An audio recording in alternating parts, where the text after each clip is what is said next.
Ya, jelang Hari Raya Idul Adha, ada baiknya Anda memastikan kesehatan hewan kurban yang kemudian Anda akan beli ataupun sudah dibeli. Dan Lansto kali ini akan membahas tema mengenai cek kesehatan hewan kurban. Dan bersama kita sudah hadir narasumber Direktur Kesehatan Masyarakat Veteriner Kementerian Pertanian, Dr. Hewan, Ibu Sri Mukartini. Apa kabar Ibu Sri? Terima kasih sudah hadir di studio kami hari ini. Ya, dan sebelum membahas lebih lanjut, kita akan saksikan terlebih dahulu informasi berikut ini. Jelang Hari Raya Idul Adha, petugas kesehatan semakin gencar melakukan pemeriksaan hewan kurban di berbagai daerah. Salah satunya adalah Pemprov DKI Jakarta yang menerjunkan ratusan dokter hewan untuk mengontrol hewan kurban di Jakarta. Wakil Gubernur DKI Jakarta Jarod Saiful Hidayat menyatakan ratusan tenaga medis diterjunkan untuk memastikan setiap hewan kurban yang masuk ke Jakarta betul-betul terbebas dari antraks maupun penyakit cacing hati. Jarod juga meminta masyarakat untuk membeli hewan kurban yang telah bersertifikat untuk memastikan hewan kurban tersebut sehat.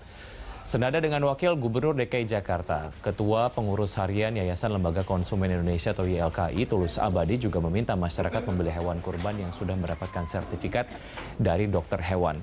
Tulus meminta akses posko kesehatan kurban lebih diperluas agar memudahkan masyarakat mendapatkan hewan kurban yang sehat dan juga bersertifikat.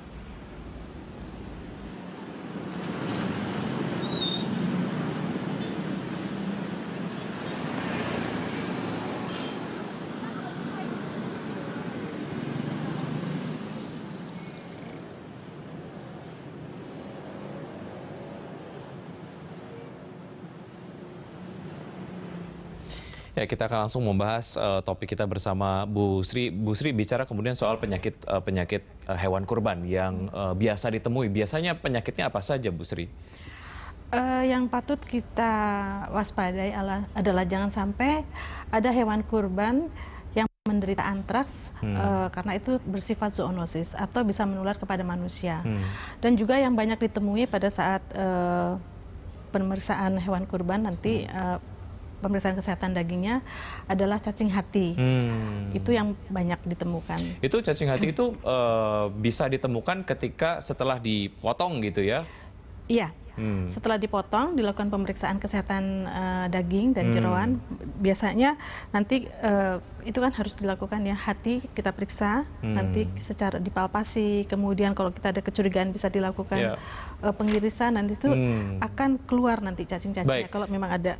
Adakah ciri-ciri fisik yang kemudian masyarakat bisa langsung tahu apakah hewan kurban yang kemudian mereka beli ini sehat atau tidak dari penyakit-penyakit yang tadi sudah Anda sebutkan? Baik, khusus terkait dengan antraks, untuk daerah-daerah endemis antraks, kami sudah mengirimkan surat edaran agar semua dinas yang membidangi fungsi peternakan dan kesehatan hewan melakukan vaksinasi dan dipastikan 2 bulan sebelum dipotong sudah tidak ada lagi dilakukan vaksinasi. Kemudian apabila di daerah tersebut ternyata ditemukan ada kasus antraks, maka dinas harus segera membatasi lalu lintasnya, baik lalu lintas hewan maupun lalu lintas produk. Jadi semua harus dipastikan bahwa yang akan dikirim ke pusat-pusat konsumen itu tidak ada lagi. Artinya ini dilakukan di kantung-kantung produksinya gitu ya. Jadi sebelum masuk ke Jakarta ataupun Jabodetabek katakanlah seperti itu, vaksin dan juga langkah-langkah pencegahan sudah dilakukan. Oke. Kemudian setelah ada di tempat penampungan bagi para pembeli, kita bisa melihat, misalnya kita lihat mata.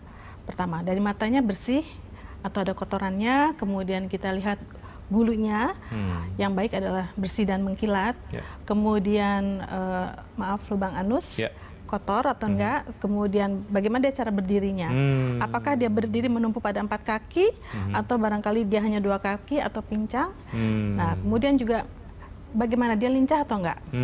Terus itu adalah cara-cara untuk membedakan hewan kurban yang sakit ataupun tidak gitu ya. Oke, itu kemudian masyarakat bisa ketahui. Setelah ini kan sudah dekat nih Bu, Hari Raya Idul Adha, dan kemudian banyak sekali hewan-hewan kurban yang sudah masuk ke kota-kota besar untuk dijual kepada masyarakat.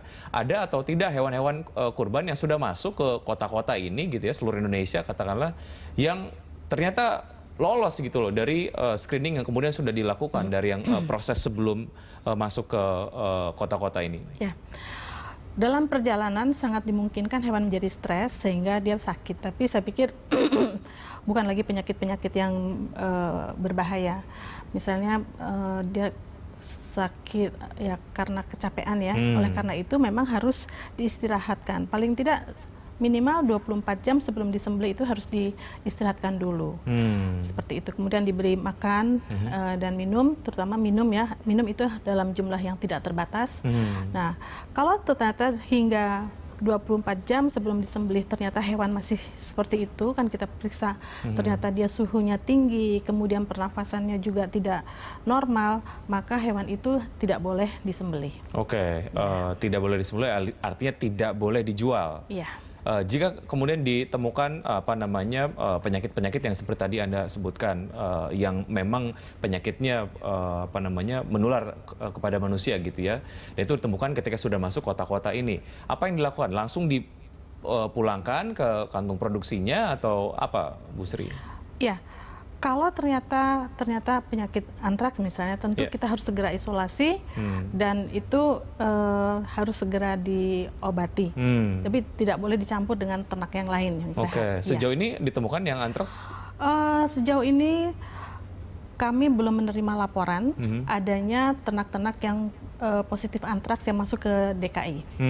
Di daerah-daerah lain di Indonesia apakah Anda punya datanya?